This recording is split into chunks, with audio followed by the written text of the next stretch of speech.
C'est la campagne, c'est la tranquillité, c'est le repos. Mayenne, ça se trouve vers Nantes, non? C'est pas ça? Les paysages doivent être calmes, agréables, verdoyants, etc.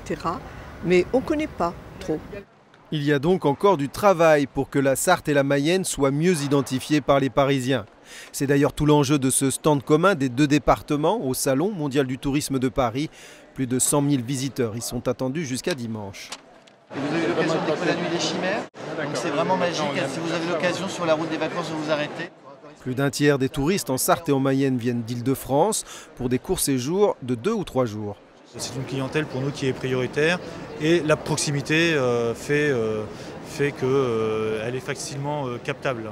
Tout le monde se bat pour avoir cette clientèle parisienne, c'est le premier bassin de clientèle en France. Elle est intéressante parce que elle est urbaine et aujourd'hui de plus en plus, elle va rechercher à se mettre au vert. Et là, Mayenne et Sarthe ont des atouts à proposer. Les atouts, la campagne, le tourisme fluvial, le patrimoine et de l'événementiel comme les Lumières de Laval ou la Nuit des Chimères au Mans. Donc, donner de la visibilité, donner l'envie de venir jusque dans le département. Et ensuite, on sait que cette communication, elle va être véhiculée par le visiteur lui-même. Il ne faut pas se tromper non plus, cette opération est aussi une manière pour les deux départements de partager les frais de ce stand, 30 000 €. Mais la Sarthe et la Mayenne ont d'autres projets comme la mise en commun de fichiers clientèle pour des opérations de marketing touristique. Une chose est sûre, il est hors de question de recréer la province du Maine.